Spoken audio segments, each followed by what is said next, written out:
Well, good evening. It's good to see you all tonight. I had an interview this last week that I think went pretty well, hopeful about. I've had others that I was hopeful about, so hopefully it leads to nothing. But if I can request one last time, hopefully for the final time, to pray that I get a good offer. A little bit of a step back in my career, but a good opportunity, good company, seems like good people. So if you could pray for that, I'd appreciate it. It's interesting, all the interviews these days are all like Zoom calls. Even if it's a local office, they don't want you to come in. They want you to dial in so nobody has to worry about you showing up to the office, which is strange. And the worst part about it is you're sitting there because you want to make sure you're early, waiting for them. And so you're sitting there waiting for 5, 6, 7 minutes sometimes, staring at your face on a screen. And one of the things I've realized is that I don't have a very pleasant resting face. So you sit there and you try and figure out how to make yourself look like you're smiling without smiling, like you're a friendly person. So I apologize if I've come across in the past as being unfriendly. I would like to think that I'm not unfriendly, but I guess I need to work on my resting face. I don't know. But it's good to be with you all tonight. I had a sermon I was working on, and we'll come back to it another time. I wanted to kind of mix it up, do something a little bit different than what I feel like I have been doing. I don't know if you all feel that way. But I dug out a sermon. It's one of the first sermons I wrote a long time ago. I revisited it a few years ago and rewrote it and sent it to my brother because he had a similar idea. But I never preached it again. So I dug it out, went through that, and got that ready for tonight. Hopefully it's interesting to you all. I think it's an interesting concept. It's mountains and valleys. You think about, I don't know how many of you know about the destruction of Jerusalem in AD 70, but the Jews essentially rebelled against the Romans after that. And the rebels in AD 73 fled to Masada, which was the city up on top of a mountain. And it's a pretty famous historical site that you can go visit. And they were up there and they were safe. Because as the Romans came to attack them, they'd throw rocks down on them and kill them. Well, the Romans, being a brutal people, they said, we will take all the other Jews that we have and force them to build a ramp up to the city because they won't kill their own people. And sure enough, they didn't. And so they forced the Jews to build a ramp up to the top of Masada. And the ramp is still there where they got up there and slaughtered the remaining Jews that had rebelled. And a lot of those Jews committed suicide so they wouldn't be captured because they refused to go back to Roman rule. Kind of a horrifying, dark kind of story, But it's interesting in that world, and this story of Masada kind of serves as an illustration of this, the power and the benefit of being up on a mountain. It's the safest place to build a city. And you think about the Jezreel Valley, you have the city of Jezreel on one side, Megiddo on the other, and both of those are on hills. They're not in the valley of Jezreel, they're on the hill beside it. Because if you're up on the top of the hill looking over a valley, you can see everybody that's out in front of you. You have the high ground, right? Which is a valuable kind of safe place. And valleys are dangerous places too, on the flip side. I mean, how many Western movies have you seen where some men are going through like a desert pass and they this is unsafe, like it's the only way through. And they go through and they're marching and they got the cliffs on either side and inevitably they end up surrounded by a bunch of Indians or Native Americans with their bows and get shot at, right? And it's unsafe, right, to go through the valley. And that's just the way the world has been for most of humanity. Mountains are safe and protected, and valleys are dangerous. The Valley of Jordan was a dangerous place where you could be attacked. Jerusalem was a mountain city, which is why it was so valuable and powerful. And in fact, it was only through deception that they were able to capture it in the first place, going up through the cisterns and the water wells to get into the city to let their people in. And it's interesting, not just historically, but the Bible talks a lot about mountains and valleys. And I thought it might be interesting to look at some of those tonight. The first one is the mountains that are salvation. Matthew 17. We get this fascinating story. Matthew 17 and verse 1, it says, and after 6 days, Jesus took with him Peter and James and John, his brother, and led them up a high mountain by themselves. And he was transfigured before them. and his face shone like the sun, and his clothes became white as light. And behold, there appeared to them Moses and Elijah talking with him. And Peter said to Jesus, Lord, it is good that we are here. If you wish, I will make 3 tents here, one for you, and one for Moses, and one for Elijah. He was still speaking when, behold, a bright cloud overshadowed them, and a voice from the cloud said, This is my beloved Son, with whom I am well pleased. Listen to him. And when the disciples heard this, they fell on their faces and were terrified. But Jesus came and touched them, saying, Rise and have no fear. And when they lifted up their eyes, they saw no one but Jesus only. Always Peter scaring them off, right? It's amazing. They go up the mountain and Jesus is transfigured. And what do they see? What is the point of the transfiguration? It's messiahship. It's the establishment of who Jesus was. He's transfigured before their eyes, and God speaks and declares him to be the Son. It's an incredible moment, isn't it? It's on the mountain that God speaks. It's on the mountain that Jesus is transfigured. Closer to God, right? On the mountain of salvation. In Matthew 16:21, it says, just the chapter before, from that time Jesus began to show his disciples that he must go to Jerusalem and suffer many things from the elders and chief priests and scribes and be killed, and on the 3rd day be raised. And Peter took him aside and began to rebuke him, saying, Far be it from you, Lord, this shall never happen to you. But he turned and said to Peter, Get behind me, Satan, you are a hindrance to me, for you are not setting your mind on the things of God, but on the things of man. Here Jesus shows what messiahship is. It's death. It's sacrifice. And the transfiguration, just a few verses later, demonstrates what? Life. Power beyond death. Because who is there with Jesus? Elijah and Moses. Death is not the end in that moment. And you see Moses and Elijah. It's not reincarnation, it's fulfillment. People would say to Jesus, they say that you're Elijah. Well, you can't be Elijah because there's Elijah right there. He's the Son of God. He's greater than these. He fulfills the promise that these prophets foretold of.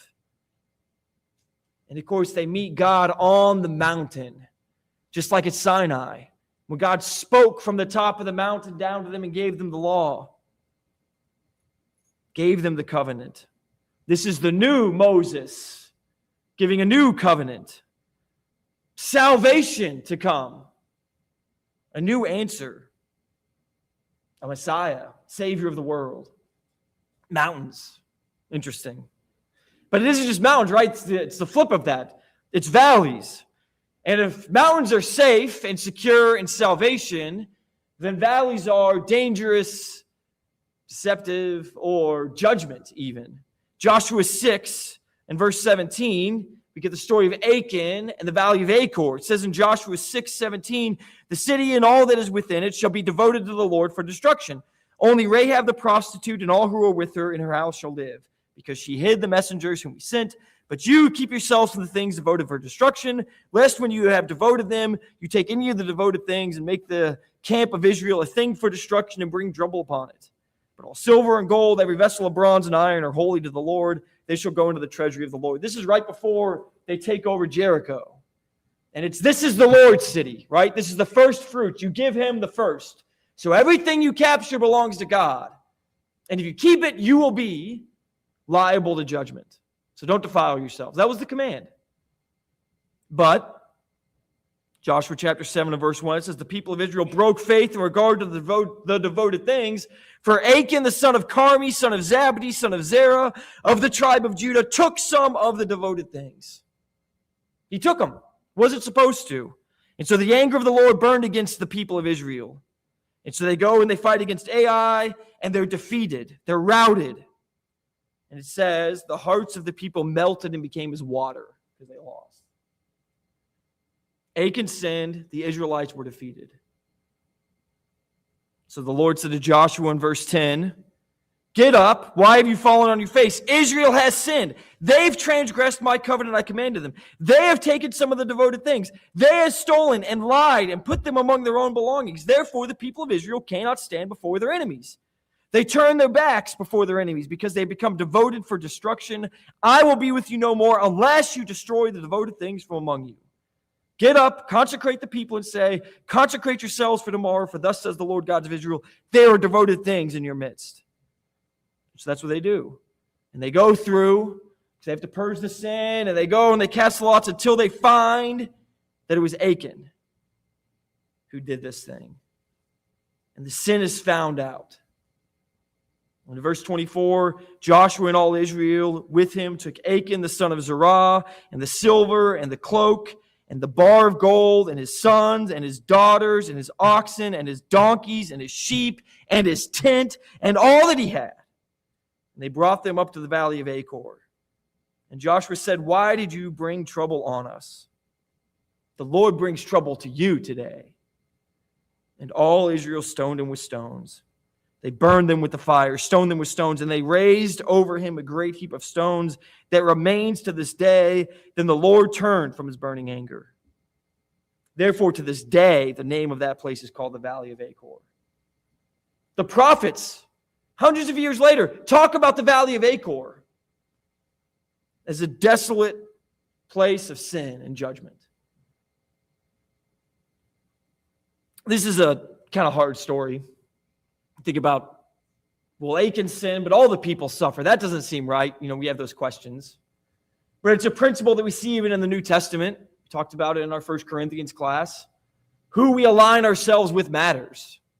We are a part of the people who are saved, and that's the whole concept, right?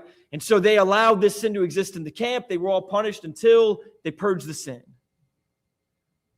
And so Achan, the sin is found out and they're punished. Not on a mountain, though. Down in the valley, where they could throw the rocks down on him and burn his belongings. So you have mountains of salvation, you have valleys of destruction. In Joel 2, we get another mountain of salvation. In Joel 2, verse 28, it says, and it shall come to pass afterward that I will pour out my spirit on all flesh. Your sons and your daughters shall prophesy. Your old men shall dream dreams, and your young men shall see visions. Even on male and female servants, in those days I will pour out my spirit. This great prophecy, right? The day of Pentecost. I'm going to pour out my spirit on them all. This is like hopeful, beautiful thing. It says in verse 30, and I will show wonders in the heavens and on the earth, blood and fire and columns of smoke. The sun shall be turned to darkness, the moon to blood, before the great and awesome day of the Lord comes. And it shall come to pass that everyone who calls on the name of the Lord shall be saved. For in Mount Zion and in Jerusalem there shall be those who escape, as the Lord said. And among the survivors shall be those whom the Lord calls. Salvation on Mount Zion, right? There's going to be judgment, there's going to be punishment, there's going to be the Spirit poured out, there's going to be this incredible day of the Lord, right? The people that are on the mountain, those are the ones that are saved. Kind of the quick outline of Job is that there's this locust plague that's prophesied, this judgment that's going to come.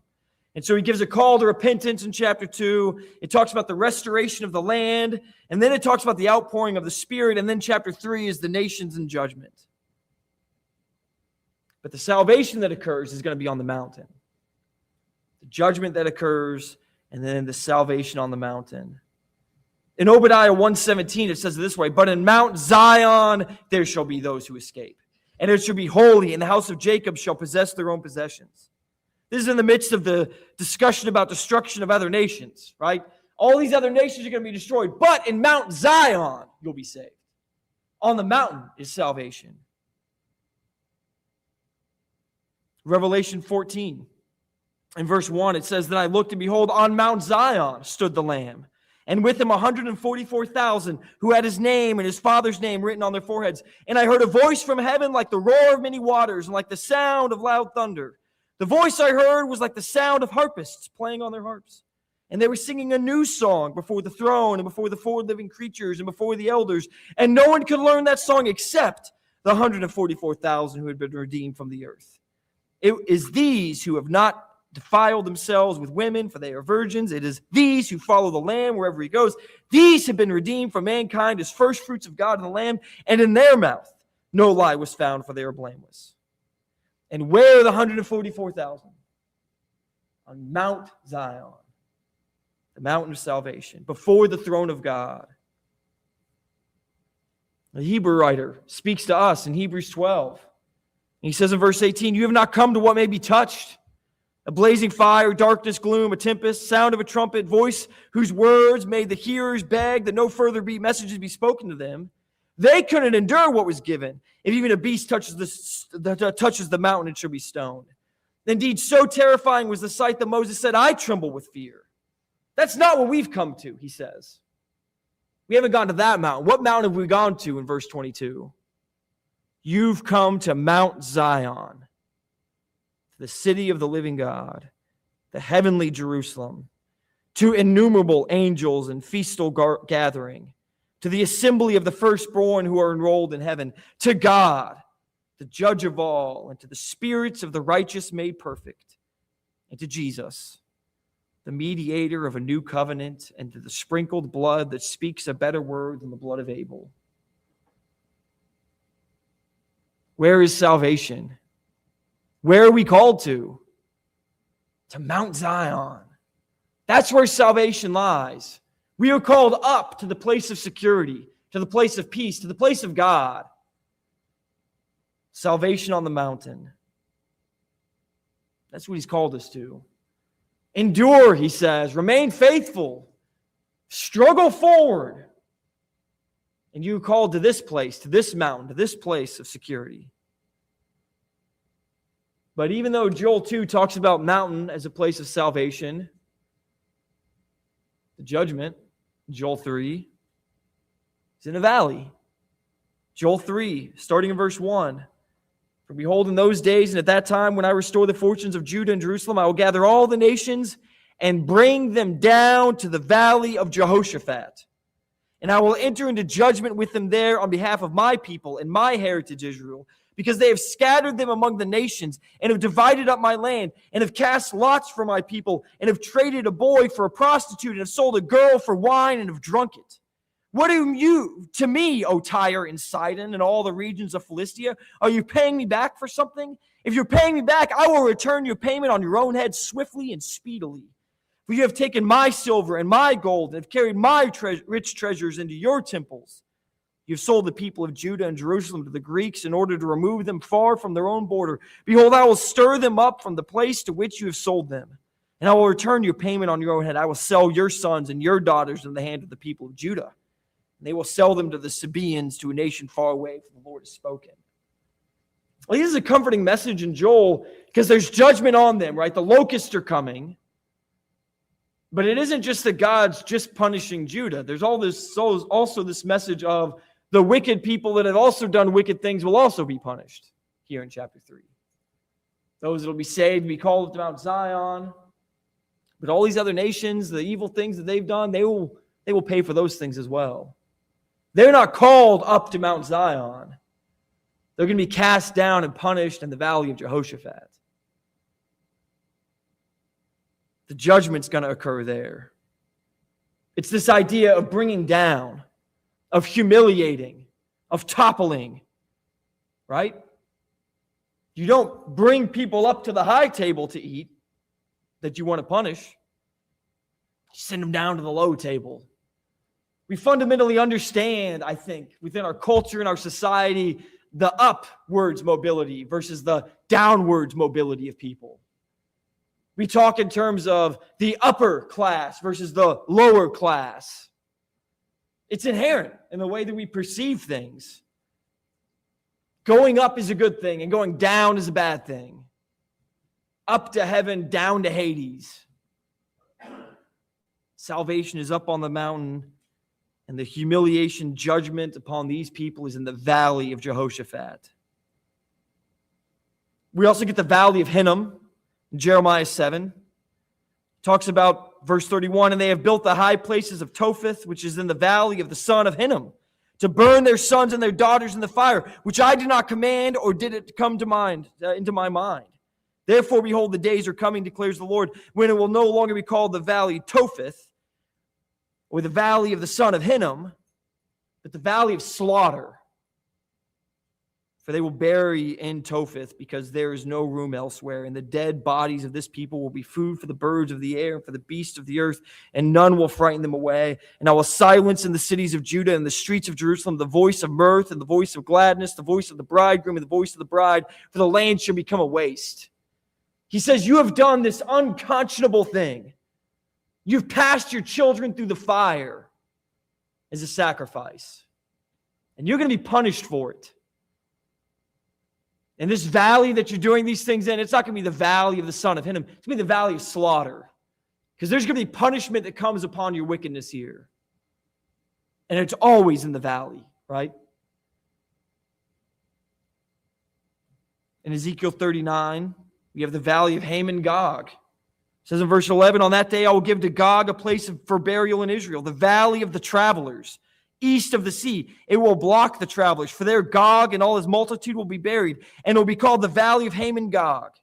For 7 months the house of Israel will be burying them in order to cleanse the land. All the people of the land will bury them, and it will be bring them renown on the day that I show my glory, declares the Lord God. That's where the armies of Gog are going to be buried, in the valley of Haman Gog. I mean, you just go through the Bible, right? Valley's bad, mountain's good. We want to go to the mountaintop. We don't want to be cast down to the valley. I didn't really have a good transition for this, but I wanted to sing Hilltops of Glory.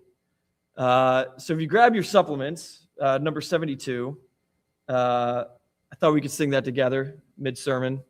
I don't have a good transition, so apologize for how abrupt it is. But one, it's daylight savings time, so we sprung forward, so I figure it might be good to sing together one more song here. But also, I just like it. I think it fits. So, number 72 in your supplements, Hilltops of Glory. Onward rejoicing, I tread life's way. Higher I'm climbing each passing day. Hilltops of glory now rise in view, where all shall be made new. Hilltops of glory. Oh, brother, won't you come go with me? Safe on the mountain I soon shall stand. Hilltops of glory land. Way down in Egypt, mid-burning sand, Moses had started for Canaan's land. Never turn backward, always ascend. I'm on the journey's end. Hilltops of glory.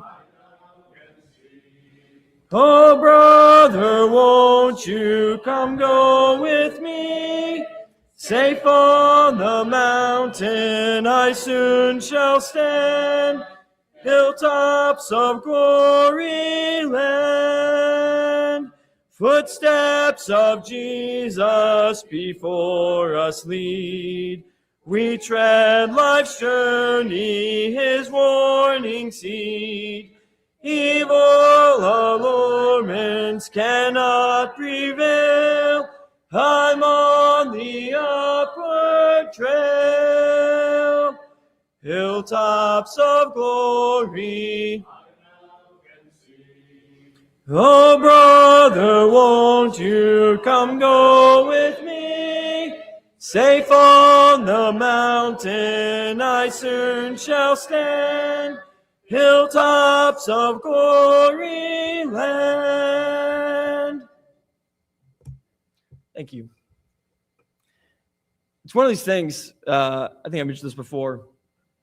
I used to write sermons, and I'd be really excited about an idea, and I'd call my dad and be like, yeah, I've got this great sermon on mountains and valleys. And I'd go through it, and he'd say, so what, son? What's the point? And I was like, Dad, no, it's great, because we're talking about judgment and salvation. He's like, yeah, but what's the point? What's your takeaway? And then you're like, it's good, Dad, don't. Well, that is a question, right? Like, what is the takeaway? What is the point? And as I thought about it, and thought about the sermon and thought about all the examples of mountains and valleys in the Bible. And there's a bunch, right? A bunch of examples of judgment, a bunch of examples of salvation. But there's some things that stick out in my mind that don't fit. You think about famous valleys in the Bible.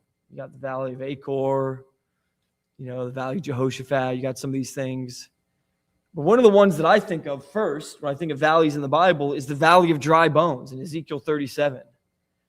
And you look at this story in Ezekiel 37, where it says, the hand of the Lord was brought upon me, and he brought me out in the spirit of the Lord and set me down in the middle of the valley. And it was full of bones. And he led me around among them. And behold, there were very many on the surface of the valley. And behold, they were very dry. And he said, Son of man, can these bones live?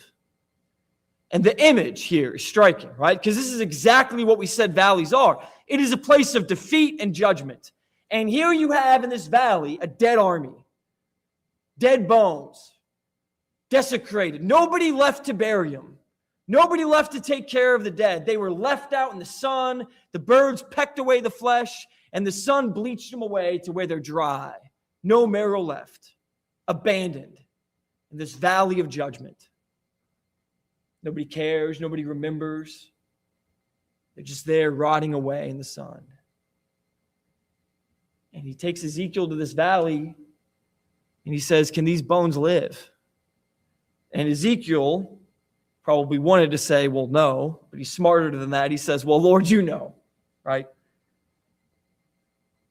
Verse 4, he said to me, prophesy over these bones and say to them, O dry bones, hear the word of the Lord. Thus says the Lord God to these bones, behold, I will cause breath to enter you, and you shall live. And I will lay sinews upon you, and you will cause flesh to come upon you, and cover you with skin, and put breath in you, and you shall live. And you shall know that I am the Lord. And so he prophesied to these bones. And there was a rattling, a loud sound as the bones clanked together and came together and stood up, and flesh came on them. And there were people standing there out of these dry bones. But they weren't animated. So he tells them to prophesy again. So he prophesies again, and his spirit enters them, and they come back to life. And now it's a living army of people. I love the story, Ezekiel 37, the context, where it falls, and the timeline of what Ezekiel's prophesying, the timeline in Israelite history. They're a defeated army, conquered by the Babylonians. They're in captivity. The temple's gone. The ark's gone. It's all gone. They've got nothing left. And God says, that's when I'm going to save you. That's when I'm going to bring you back. And you think about all the valleys of judgment and sin, all the horrible things that happen in the valleys, all the defeat, all the humiliation, all the casting down, all the stonings. That's where the bad people are. That's where Achan and his family are, right? That's where the army of Gog's going to be defeated in Ezekiel 38, just a chapter later. That's where the bad people go. And God says, no, that's where you are, and that's where I'm going to call you out of. Because as his people, we are the dry bones that have to be reanimated by him. They have to be built back into something. And there's something beautiful about this analogy taking place in a valley. A place of contempt. A place of judgment. And yet that's where he reanimates us. And that's where he brings us back to life. And calls us up to the mountain of salvation. But there's another exception that's really striking. Think about all the mountains in the Bible. Mount Sinai, Mount Ararat, right? These mountain where Jerusalem, all these things. But where was Jesus killed? On Mount Calvary. The place of salvation, right? The place that we're called up to. He's lifted up on the mountain. And he's killed. It's the opposite, right? You're supposed to go to the mountain to be saved. Well, Jesus died, and we are saved. And it's these kind of ironies in the Bible, these opposites that I think stand out in our mind. That there's a pattern, right?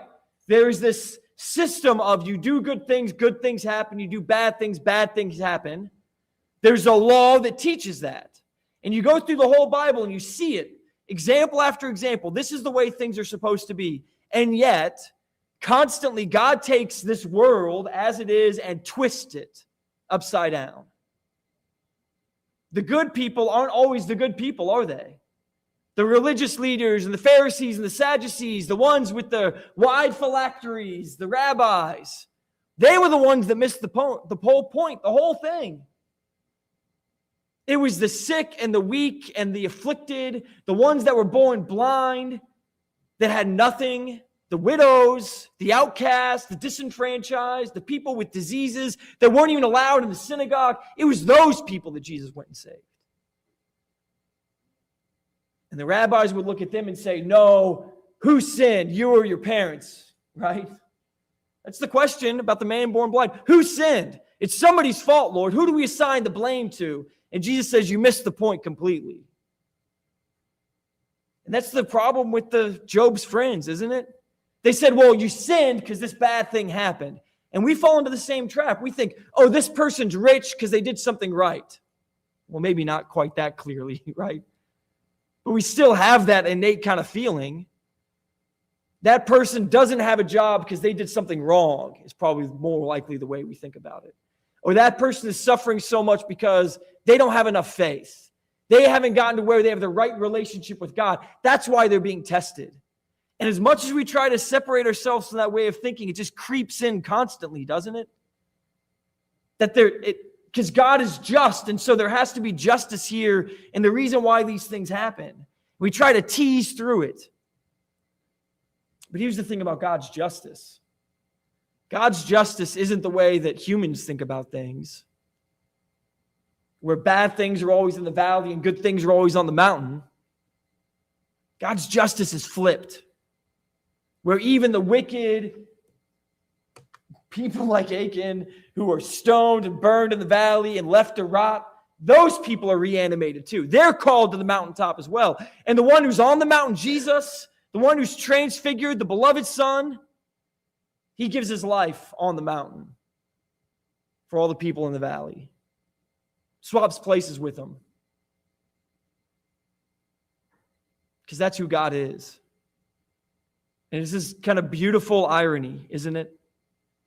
The way that God takes these patterns and these ideas and then flips them for us. Which is especially beautiful.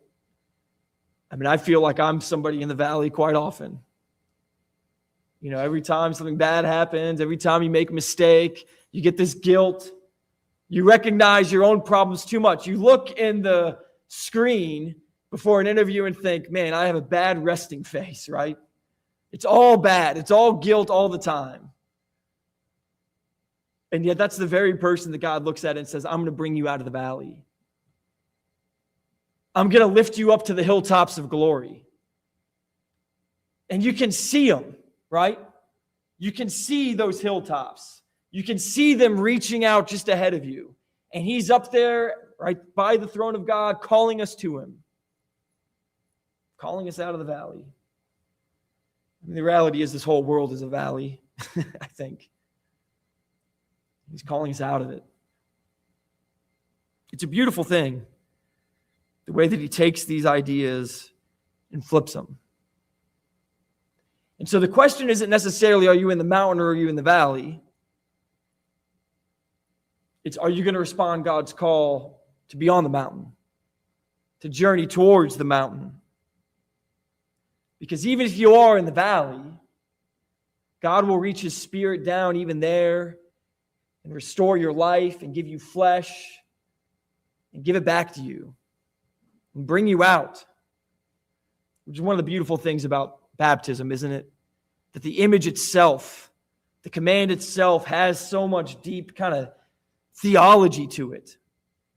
It's washing, it's burial, it's resurrection, it's purification. It's a new start. And then you journey out of the valley towards the mountain. It's a beautiful thing.